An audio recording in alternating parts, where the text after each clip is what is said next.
evening, everyone, and welcome to Inside the Ropes. The first round of the RBC Heritage presented by Boeing is now in the can, and boy, what a first day it was. Frank Sulkowski, joined by Rick Snow. And Rick, I tell you what, when you talk about a log jam, that's exactly what we have at the top of the leaderboard here after day one here on Hilton Head Island. No kidding. Shane Lowry went out early. He was the first one off the tee. He shot 6 under par, 65, and he has a one-shot lead. But then it gets tight.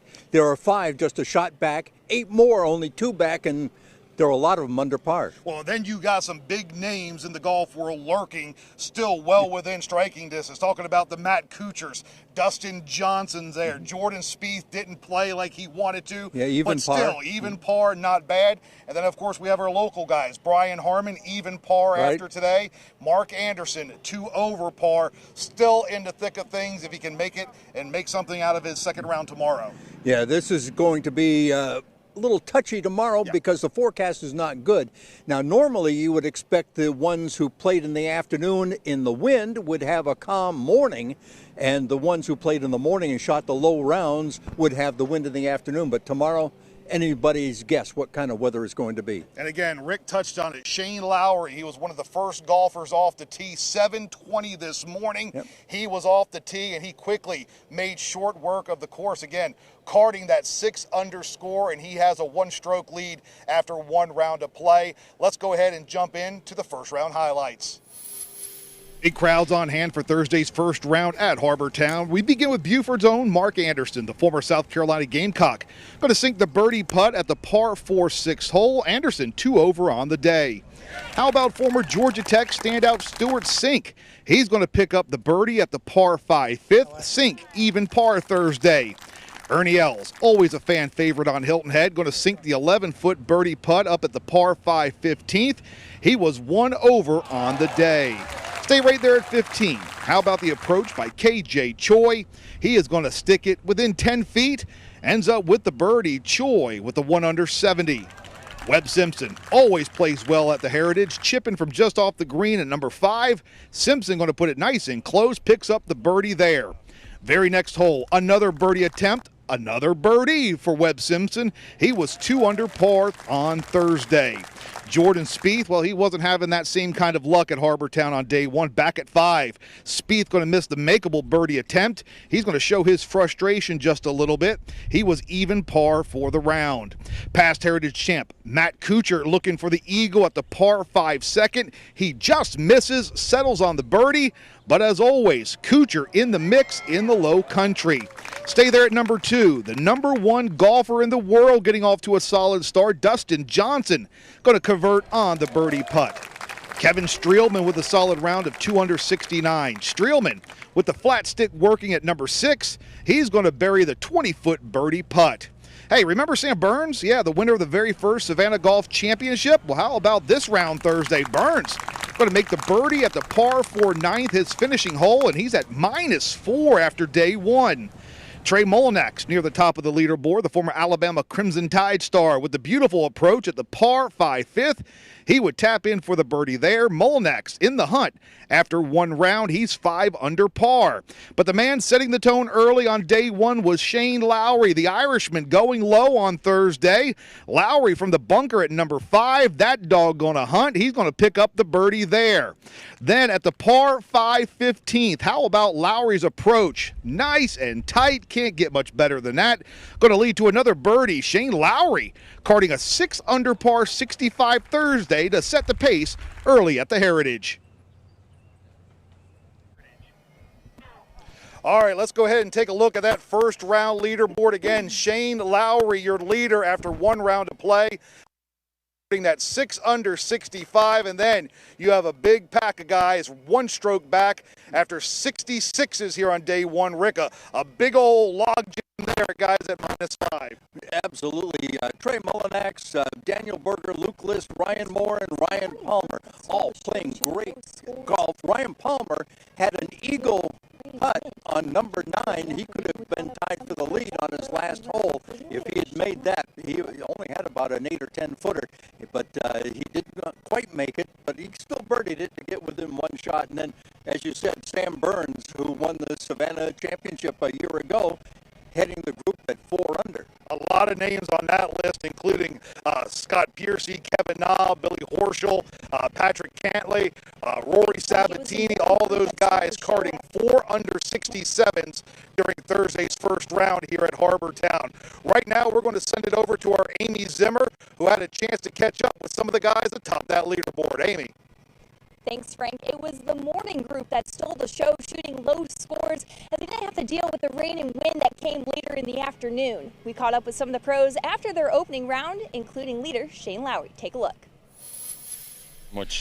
My whole game felt good. I felt like, I put a new putter in the bag this week, and I have a new driver the last couple of weeks. I've been struggling with my driver off the tee, so it's just pretty much everything felt quite good, and I haven't had that feeling in a while, so it's quite nice to have that. That start kind of felt reminiscent of how, a lot of the year has gone for me, but, I kind of hung in there, maybe not like I would have, a couple weeks ago, and battled it out and made some really nice putts for birdie, and that was the difference.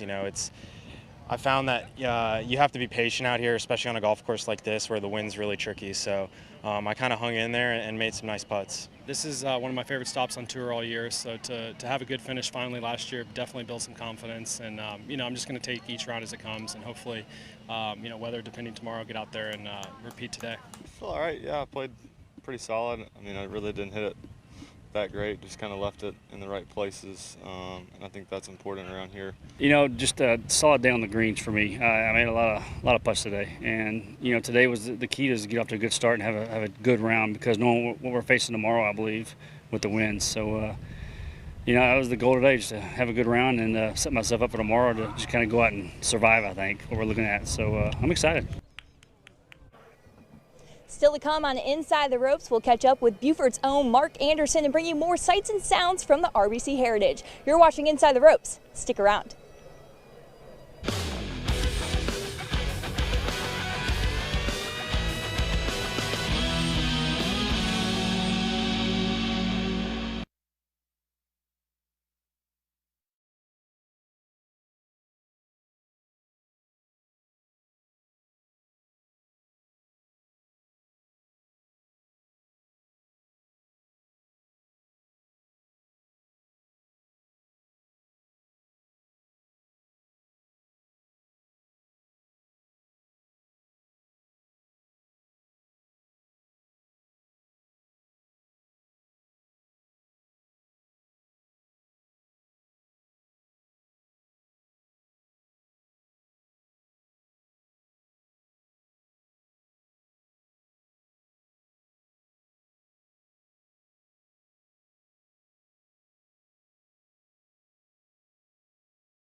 And welcome back to Inside the Ropes right here on WJCL. Again, the first round of the RBC Heritage is in the can, and right about now, Buford's own Mark Anderson getting ready to eat dinner and sleep in his own bed tonight. And that's a good problem to have. Yes, it is. We got to know him a few years ago when he won the Players Amateur in Bluffton, run by the Heritage people. And now he is playing here and doing well. That's right. Mark Anderson playing his first round today. He got an exemption, found out just about a week ago that he was playing in this thing. And I tell you what, I had a chance to catch up with Mark. He's been doing a lot of working out over in Savannah, actually getting ready for his return to action because he's been on the shelf for the past couple of weeks. Let's go ahead and see what Mark had to say. Mark Anderson was going to tee it up this week no matter what. He figured it would be at the Robert Trent Jones Golf Trail Championship in Prattville, Alabama. But then he got the call from some longtime friends on Hilton Head. Can't be more thankful to Steve Wilmot and the fellows over at the Heritage. Anderson earning a sponsor's exemption to play in this year's RBC Heritage, marking his 7th start at famed Harbortown Golf Links. I tell you, time flies. It's been a long time since my first one, but I can't wait to be back. It's a fun one for me. It's definitely special. It's always good. I think any player that plays near his hometown or in his hometown enjoys that tournament, and I love it. It's always been one of my favorites on tour. I think that's probably the case with a lot of players, but you know, growing up as a kid, going out there and watching, you know, I have great memories of that, and to be there, it's not so surreal anymore as it used to be. You know, it's kind of, let's get down to business, but it's still fun. After a hot start to the season out on the Web.com tour, which included his 2nd career victory, Anderson forced to miss about a month of action due to an ankle injury. The rest and rehab has done that injury well.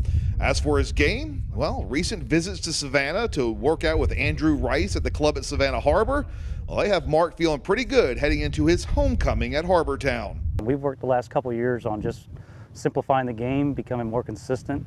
It's really started to pay off, especially last year, and obviously getting a win early this year kind of validates a lot of that. Mark is well on his way to a return to the PGA Tour full-time. Right now, he's 3rd on the Web.com Tour points list. A top 25 finish at season's end means the former South Carolina Gamecock once again earns his PGA Tour card. Of course, that's the ultimate goal of all professional golfers. That's the goal. This is a job, not a hobby. So, you know, making money is the goal, and getting those FedEx Cup points, or this year for me, the Web.com points, that's the goal. Get back on the PGA Tour.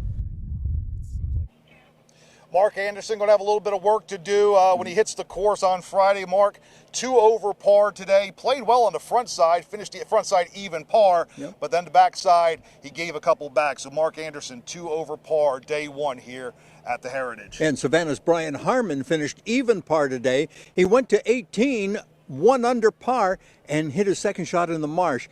He had a buried lie, and he had to punch out onto the front of the green. The pin was on the back, so he had a 45, 50-foot putt for par, which he almost made, but he finished even par for the day. Very good. So Brian Harmon very much in the mix at even par after Thursday's action here on Hilton Head. I tell you what, as we go to break, we want to show you some video of an epic showdown, a battle for the ages that happened over on the banks of Calabogie Sound yesterday. The star-studded showdown was billed the Battle of the Carolinas. Dustin Johnson, the top-ranked golfer in the world representing the state of South Carolina, Webb Simpson repping North Carolina. The 2 players swapping shots in 3 unique challenges after going head-to-head in a trick shot challenge, a golf version of cornhole, and a putting competition. It was the Palmetto State reigning supreme, Dustin Johnson, earning the win and bragging rights. The prize for these guys? Well, how about these cute, fluffy animal head covers representing their respective home states' animals? South Carolina, of course, the white-tailed deer, and North Carolina, the eastern gray squirrel. And don't you know each one? It was just a fun little challenge for RBC, and me and Webb are good buddies. We grew up playing against each other in college, amateur golf, so it was a lot of fun. Well, he got a lead early, hitting the sign in the first skills challenge, and then I got tied back up, but then the putting, we just couldn't. I called in my caddy, we couldn't get it done. AJ was a star.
And welcome back to Inside the Ropes here on WJCL. First round of the RBC Heritage is done. 3 more rounds to go. And then someone gets to wear the plaid jacket, or do you like to say tartan? I like to say tartan because that's more specific to the Scottish Highlanders who started wearing it. And then what happens was, you know, we went to that period where it's like we got to get our plaid on. So it's Yeah. like tartan doesn't flow real well. Well, plaid is a generic term for tartan. Well, there you go. You got an answer, and I tell you what, we got a good question for our very own Dale Julin. He went to find out why the winner of the RBC Heritage gets that tartan or plaid jacket. Yeah. Dale? Hi, we are the junior golfers of Bacon Park, and our question is, why does the winner of the RBC Heritage get a plaid jacket? Good question. Let's find out, because branding matters. It's a moment every golf pro dreams about as they spend the week at Hilton Head. From a future Hall of Famer like Jim Furyk to local favorite Matt Kuchar, winning the tourney means wearing the plaid jacket. It's a tradition that goes back almost 50 years. It symbolizes the heritage of golf. Tourney officials say golf was brought from Scotland to Carolina in 1786 in the original charter of the South Carolina Golf Club. So the whole idea was a Scottish theme. From the cannon firing to the bagpipes playing, everything about the opening ceremonies is a tip of the hat to bringing a sense of history to the golf tournament setting. The past champion hits a ball with a cannon shot. That's also a Scottish tradition. After the first few tournaments were held way back when, in keeping with the general theme, they decided to go with a tartan plaid. It's the tournament's own, a registered tartan in Scotland. When they go to the tourney, fans are happy to be called Plaid Nation. Many fans wear theirs proudly as they watch the action from behind the ropes. Best dressed by the proudest of traditions, all culminating at tournament's end with yet another winner smiling as he puts on the plaid jacket. The RBC Heritage has something to offer for all ages, including some teens who hope to tee it off in the professional golf world in the near future. Our Riley Miller has a story. The Heritage is all about golf, tradition, and entertainment, but it's also about giving back. And all week long, it's giving back to young people, allowing kids to get inside the ropes and involved in the tournament. This year, 165 middle and high school students are getting the chance to volunteer through the International Junior Golf Academy. They're standard bearers for the tournament, getting the opportunity to hang alongside the pros. You're looking at some photos of what they've been up to so far this week. I talked to some of the kids, and they say the experience is better than they imagined. It was amazing seeing all the pros on the putting green on the range. Like I've never been at a PGA Tour event before, and it's like a whole other feeling. I just want to see how the pros do it in real life, because I've seen them on TV, but it's a different experience to watch it closely in real life. And their coaches say they're learning valuable lessons they can apply both on and off the golf course. And I think it just teaches them, you know, that there's a lot of things that they can do, and they can do anything that they want to do. You know, these guys that are playing on the tour were in their positions 20 years ago. So I think that's one of the biggest things that they can take from it, is just that inspiration and that knowledge that if they want something, they can go and get it. These volunteer slots fill up well before Heritage, so if you or someone you know is interested in volunteering next year, we have the information you need on our website at WJCL.com. For now, reporting on Hilton Head Island, Riley Miller, WJCL 22 News. Thanks, Riley. Still to come here on Inside the Ropes, we're going to send it back to the studio in Savannah for a look at the forecast, which could play a very important role on tomorrow's second round. You're watching Inside the Ropes. Stick around.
And welcome back to Inside the Ropes. I'll tell you what, the buzz here at Harbor Town today, of course, outside of the play during the first round. Tomorrow's weather. Tomorrow's weather, getting a lot of conversation, Yep. and rightfully so. Severe weather supposed to be rolling into our area. Let's go ahead and get it back to Dave Williams in Savannah in our WJCL studios, who has more on tomorrow's forecast. Dave. Yeah, well, that's right, guys. Some strong storms expected to move into southeast Georgia and the South Carolina low country tomorrow. With more on what we can expect, we check in with WJCL's chief meteorologist, Jeremy Nelson, with the area's certified most accurate forecast. Second round play of the RBC Heritage on Friday may run into some rough weather, especially during the afternoon. Spectators out there for those early tee times may see a little passing shower or two, but we're certainly hoping the storms stay off from the coastline and move up toward the Charleston area. Should get that morning round of golf in, and then once we move into the afternoon, strong to severe storms across interior portions of Georgia will start streaming towards southeast Georgia, move into the low country, including around the Harbor Town area, but that should be after about 2 p.m. Before that, just very windy, winds 20 to 35 miles per hour. There are the storms as they blow through the area during the mid to late afternoon.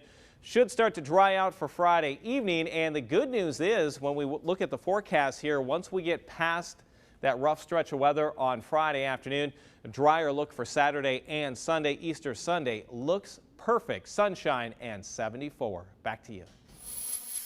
And if Friday's bad weather hits the low country, it wouldn't be the first time the Heritage has had to deal with the rain during the second round. This was April 18, 2014. Play during the second round was stopped shortly before 3 o'clock in the afternoon. Thanks to hours of steady, heavy rain, 65 golfers had their second rounds washed out, so they had to finish them Saturday morning before the third round got underway. That's a look at what's happening here on the Heritage weather front. Time to send it back out now to Frank and Rick at Harbor Town.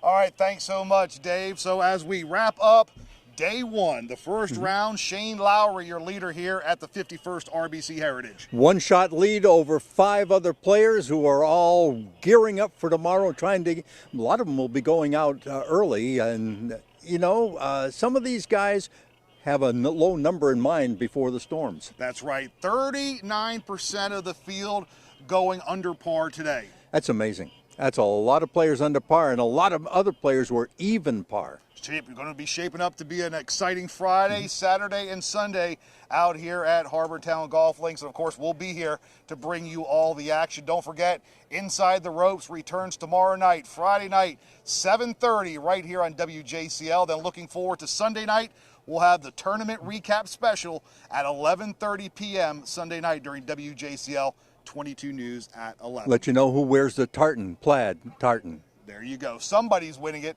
I can tell you that. All right, folks, that's going to do it for us from Hilton Head Island. Until tomorrow night, have a great one, everyone.